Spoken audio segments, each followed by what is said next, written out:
2020년, 21년 부동산 가격이 급등한 게 예. 문재인 정책 때문이 아니다.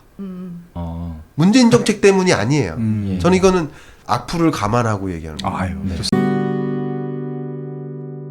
문재인 정책 때문에도 올라갔지만 그게 그렇게 기여한 게 아니에요. 어. 우리 OECD 회원국 중에 예. 세계 경제를 한번 보세요. OECD 회원국 중에서 우리나라 집값 상승률이 코로나19 전과 비교하면 한 20% 정도 상승한 건데 근데 이 상승세를 비교해 보면 OECD 회원국 중에 중간이 안 돼요. 다른 말로 다른 나라 OECD 회원국 다른 나라들의 집값 상승률이 더 높았어요. 네. 그러면 다른 나라 가격 오른 것도 문재인 정부랑 똑같은 정책을 가동했을까요? 그렇지 않겠죠. 왜 한 방향으로 집값이 다 같이 올랐을까? 세 개가? 우리나라 집값만 오른 게 아니라고요. 그러니까 정책이 잘했다는 게 정책도 잘못됐는데 그걸 가지고 규명을 찾고 하려고 보면 앞으로도 진단을 잘못 내려요. 금리라는 걸 빼놓고 얘기하냐 이거죠. 네. 그러니까 우리나라만 제로금리, 미국만 제로금리 한 게 아니라 정말 세계적으로 제로금리, 예. 세계적으로 유동성 공급.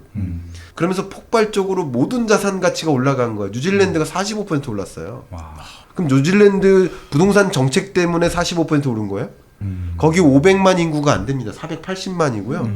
양이 8천만에서 1억 정도 추산하면 진짜 양이 더 많아요. 제가 뭐를 강조하냐면 양이 더 많아요. 당연히 그만큼 낙농업자들이 많다는 뜻인데 제가 비유컨대 이분들이 열심히 일해서 양 길러서 부자 됐을까요? 아니면 집 갖고 있던 사람이 부자 됐을까요? 부자겠죠. 그러면 뉴질랜드 정부의 정책이 실패인 건가요? 그냥 거시경제 여건이 그러했던 건가요? 한번 그거를 여러분이 스스로 잘 판단해 보셔야 되는데 진단을 잘못 내리면 잘못된 처방이 나와요. 맞죠? 네. 근데 부동산 시장, 주식 시장 다 마찬가지. 이게 왜 떨어졌을까를 생각했을 때 네. 삼성전자가 잘못해서 떨어졌을까? 실적이 악화돼서 떨어졌을까? 반도체 문제가 터졌을까? 그게 아니라 그냥 그것이 처해 있는 여건이 바뀐 거예요. 시대적 규명을 하자는 거죠. 네. 그 프롤로그에 적어주신 질문에 대한 답이 지금 어느 정도 나온 것 같아요. 왜 내 주식만 떨어져? 실적도 좋은데? 이거에 대한 답을 좀 말씀을 해주신 것 같고 제가 그러면 또 하나 질문을 좀 드리고 싶은 게 네네. 금리에 대해서 사실 이렇게 네. 뭐 부동산을 투자하시는 분이건 뭐 주식을 투자하시는 분이건 네. 금리에 영향은 있다고 믿지만 거의 또 맹신하지 않는 경우도 많은 것 같아요. 예를 들면 이렇게 말씀을 하시죠. 부동산 가격이 오르고 떨어지는 건 금리랑 상관이 없다. 금리가 오를 때도 오를 적이 있었고 금리가 떨어졌을 때도 오를 때가 있었고 반대로 뭐 금리가 떨어진다고 반드시 오르지도 않았다. 이런 시기가 보면 있지 않느냐 이렇게 말씀하시는 또 논리가 있거든요. 이런 거에 대해서 또 교수님 어떻게 생각하시는지 궁금해요. 정말 너무 좋은 질문이시고요. 당연하죠.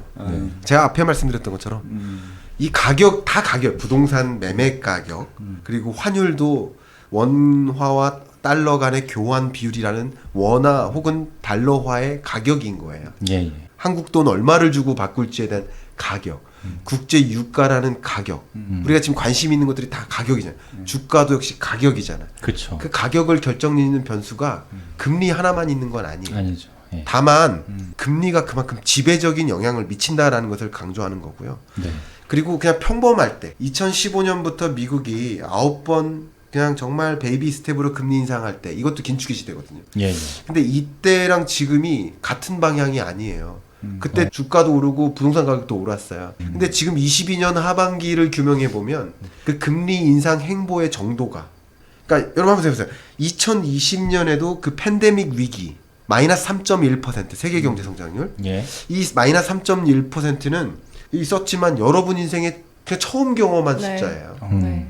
그러니까 그냥 1930년 대공황 이후 가장 충격적인 숫자예요. 네. 그만큼 충격이었기 때문에 그만큼 충격적으로 B컷을 단행한 거예요. 세계가. 예, 예. 세계 모든 나라가. 그러니까 금리 인하의 행보가 달랐죠. 그것은 그래서 이름하여 B컷이라고 했었죠. 금리 인하폭을 0.55%포인트씩 낮췄어요. 예. 근데 그렇게 이례적인데 22년 지금 이 하반기에 이루어지는 여러 가지 그 변수들의 등장도 다 이례적인 거야. 예. 그 8.6%라는 미국 물가 상승률. 그 메시지는 정확히 있잖아요. 기사마다. 네. 예. 41년 만에 최고치. 네. 그러니까 정말 41년 만에 최고치라는 얘기는 이례적인 물가인 거예요. 그죠? 특히 미국이라는 거대한 나라에서 정말 이례적인 물가고 그 물가뿐만 아니라 다른 나라들도 영국 혹은 유럽 이런 지역들도 정말 그에 비슷하게 물가가 올라요. 네. 뭐 근데 우리나라도 이례적이고 5.4%를 기록했었는데 와우. 이것은 14년 만에 최고치고 일본도 7년 만에 최고 물가 뭐 이런 것들이 어쩌면 다 이례적인 일이에요. 그 이례적인 물가 압력이 커지다 보니까 긴축 행보가 강해진 거죠. 그러니까 완만한 긴축 행보면 그냥 뭐 다른 변수가 더 클 수도 있어요. 그죠? 정책적 요인이라든가 다른 변수가 더 클 수도 있는데 네. 이렇게 긴축 행보가 빅컷 빅스텝이기 때문에 음. 이런 긴축 행보는 그거만큼 더 큰 기여도를 갖는 그 가격을 결정짓는 변수가 없다라고 생각을 하는 거죠. 네. 그렇기 때문에 이것은 지배적이다. 그렇게 판단하시면 좀 도움이 될 것 같습니다. 다른 되게- 뭐 그 어떤 것들보다 금리가 지금 가장 큰 영향을 미칠 거다. 그 말씀이신 거죠. 지금 느끼기에도 대출 이자만 해도 정말 변동금리거든요. 네. 장난 아니에요, 예. 진짜로. 그러니까 저는 그렇죠. 피부로 느껴지니까요. 그렇죠. 예, 그리고 그렇죠. 어떻게 될지 모르는 한국은행은 또 미국에 대해서 어떻게 할 것인가도 저로서는 굉장히 큰 관심사이기도 하고요. 예, 책에도 이렇게 적혀 있더라고요. 근데 약간 유동적일 것 같더라고요. 이렇게 좀 한국은 어떻게 대처할 것인가. 이게 참 그 질문에 대한 답이 이게 여러 번 거쳐가는 건데 결국 그러니까 우리가 스스로 지금 우리 금통위 회의를 한다고 가정하고 우리 각자가 우리 네. 금통위 위원이라고 가정하고 생각을 해보자고요. 네, 은행장님이시고 위원님 하는 총재, 총재님이시고 총재님, 총재님이시고 죄송합니다. 저희는 위원들이고 그러니까 그렇게 한번 생각을 해보자고요. 그러면은 이들이 그 고액용범 받으시면서 금리를 결정한다. 금리를 결정하는 거예요. 중앙은행은 금리 결정. 그러니까 금리 결정 이게 통화 정책의 수단이죠. 네. 수단이고 목표가 뭡니까? 물가 안정. 물가 안정. 네, 그 한국은행이 있는 이유예요. 네. 그러니까 한국은행법 1조 1항에 그렇게 쓰여져 있어요. 그러니까 물가 안정시키라고 만들어 놓은 기구다. 국책은행이다. 네. 뭐 이런 거예요. 수출입은행은 국책은행이지만 그 국책은행의 역할이 있는 거고. 지금은 좀 바뀌었지만 중소기업은행 같은 기업은행이죠. 지금 IBK 기업은행은 당시 중소기업은행일 때는 어쨌든 중소기업 뭐 경기 진작 뭐 이렇게 자금 마련 이게 목적이 다르겠죠. 예, 근데 예. 한국은행은 물가 안정이 목표다. 근데 우리가 금통위 회의를 지금 7월 달에 엽니다. 그럼 7월 달 우리 회의할 때 뭐를 가지고 판단할까요? 미국 입장에서는 어쨌든 물가인 거죠. 그러면 2%가 목표 물가거든요. 네. 미국의 목표 물가. 그러니까 목표 안정 물가라고 해요. 가장 그 나라 경제의 이상적인 물가. 그리고 우리나라도 2%예요. 그러니까 선진국들이 대부분 2%입니다. 목표하는 물가가. 근데 신흥계독들은 조금 천차만별인데 뭐 한 3.5, 4.5, 5 이렇게 돼요. 네. 신흥국마다 달라요. 원래 신흥국들은 고성장 고물가 고금리. 그죠? 우리도 옛날에는 막 10%대 저축금리 네. 있었잖아요. 그랬죠. 네. 그렇게 고성장할 때 신흥국일 땐 그런 거예요. 근데 저성장, 저금리, 저물가 이게 이제 선진국의 상징이죠. 그러니까 우리나라도 그렇고 2%인데 2%를 초과했는데 초과해도 너무 초과한 거죠. 그죠? 너무 네. 초과. 그러니까 너무 초인플레이션. 넘어갔네. 네. 그냥 초인플레이션이라는 단어를 붙이는 이유가 그냥 말 그대로 41년 만에 최고치니까가 아니라 예. 정말 만약에 2만 넘으면 인플레이션 시대인 거예요. 네. 예, 예.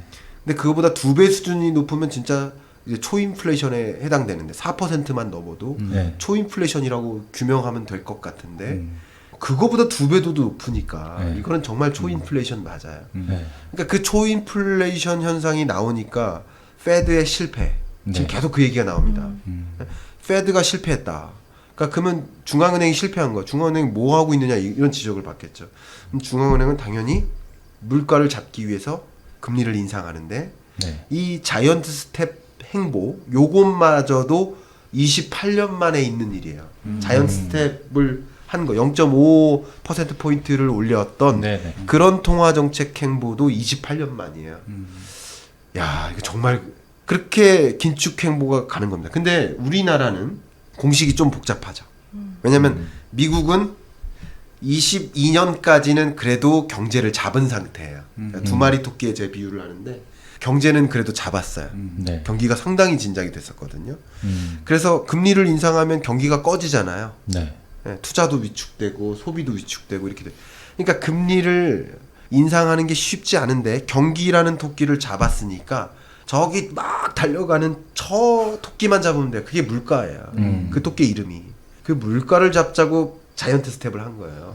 베이비 스텝은 그 물가를 못 잡으니까. 네. 정확한 이게 정확한 겁니다. 근데 우리나라는요. 예. 안타깝게도 그러니까 미국 경제는 23년 경제가 걱정인 거예요. 22년 경제는 어쨌든 물가가 숙제인 거고 23년에는 물가를 만약에 잡았다는 전제에 그때는 이제 또 경기가 숙제인 거예요. 네. 그 해의 숙제가 달라져요. 네. 근데 22년 네. 지금 우리나라는 경기도 온전히 못 잡았습니다. 그리고 물가는 고물가인데 미국만큼 높지는 또 않아요. 네. 멀리 날아가진 않아요. 다시 말하면 물가만 고려해도 미국만큼 빅스텝, 자이언트 스텝 할 필요까지는 없는 거예요. 네. 맞죠? 미국은 8이고 우리는 4니까 예. 연간 물가 상승률 기준으로 그러니까 그렇게 자이언트 할 필요는 없는 거예요. 첫 번째.